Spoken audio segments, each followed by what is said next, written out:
Meruem, el rey de las hormigas quimera, al principio muestra una naturaleza supremacista y autoritaria, ya que cree en la superioridad de su especie sobre los seres humanos y en la necesidad de someterlos a su autoridad. Sin embargo, mediante su interacción con Komugi, empieza a cuestionar sus creencias, mostrando más empatía hacia los oprimidos y un fuerte rechazo por las desigualdades estructurales de las sociedades humanas. Y así doy pie a este video. ¿Por qué Meruem nos ayuda a entender las diferencias fundamentales entre la izquierda y la derecha políticas?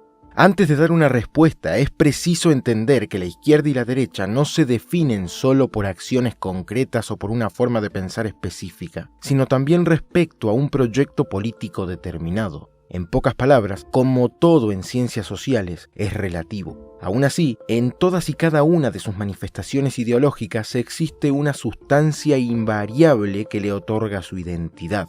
El esquema izquierda y derecha tiene su origen en el siglo XVIII, durante el acontecimiento histórico que hoy conocemos como Revolución Francesa, un proceso social y político que resultó en la eliminación de las bases sociales y económicas del antiguo régimen.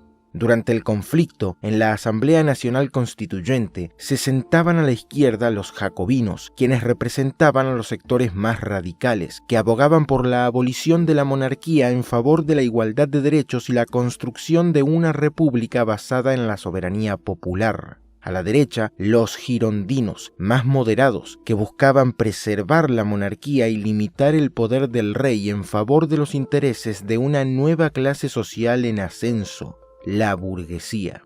En el siglo XIX, plena revolución industrial, los conceptos de izquierda y derecha se vinculan a la lucha de los trabajadores y capitalistas. Por izquierda, los movimientos obreros y socialistas que reclamaban por la reducción de las desigualdades económicas, derechos laborales o la socialización de los medios de producción en beneficio de la mayoría de la población. Por derecha, los empresarios y liberales económicos que abogaban por la defensa de la propiedad privada, el orden social capitalista y, sobre todo, los privilegios de la clase minoritaria.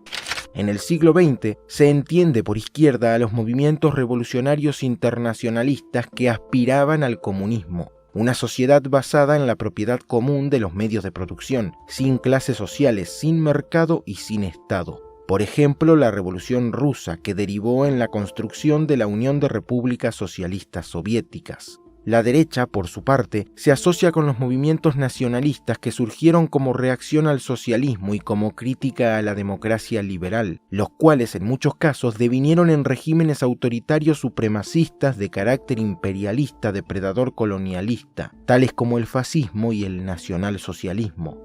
Finalmente, en el contexto capitalista neoliberal actual, la izquierda ha adoptado una postura más progresista respecto a los derechos individuales de las minorías sociales y simbólicas como las mujeres, las personas LGBT, entre otras, así como una mirada crítica de los efectos negativos del capitalismo, tales como el cambio climático, la explotación animal, la precarización del trabajo, etc.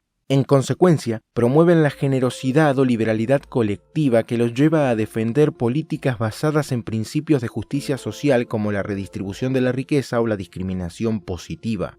La derecha, por el contrario, por su rechazo a la intervención estatal de las políticas de justicia social, tiende a la defensa exacerbada de la liberalización o desregulación del mercado, lo que favorece los derechos individuales de las élites económicas minoritarias, grandes empresarios, banqueros, rentistas, etc.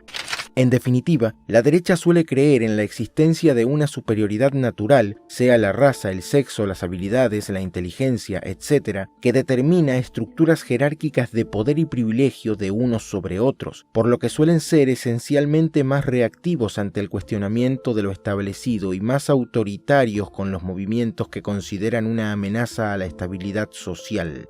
En sus expresiones más moderadas suelen creer en las instituciones políticas y en el cumplimiento de roles sociales rígidos, por ejemplo, la familia nuclear y los roles de género tradicionales. Pero llevadas sus ideas al extremo tienden a creer en la necesidad de volver a un pasado glorioso y terminan atentando contra los derechos individuales de ciertos grupos particulares que consideran responsables de la destrucción de la sociedad. Por ejemplo, los judíos para los nazis o los ancianos para ciertas expresiones neoliberales actuales. La izquierda, en cambio, tiende a cuestionar las estructuras políticas y económicas existentes, rechaza los privilegios arbitrarios de unos sobre otros y tiende a ser esencialmente más libertaria, subversiva e insurrecta. No obstante, en ciertas circunstancias, motivada por la idea de justicia y la liberación de los oprimidos, puede mostrarse autoritaria o violenta.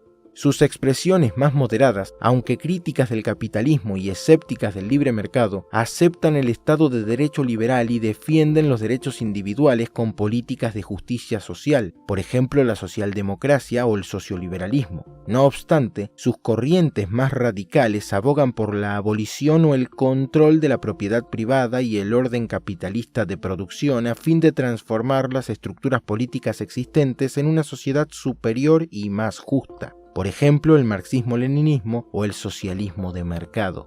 Dicho todo esto, si bien las acciones de Meruem son motivadas por sus experiencias personales y convicciones morales más que por motivos políticos o ideológicos, podemos intuir que inicialmente, siendo un líder autoritario y supremacista, su forma de pensar puede asociarse con las políticas de extrema derecha. Pero luego, al empatizar con los débiles, dirigir su violencia contra los poderosos que los oprimen y abogar por la abolición de las desigualdades estructurales en pos de un mundo más justo, el personaje se abre a ideas que resuenan más con la izquierda revolucionaria.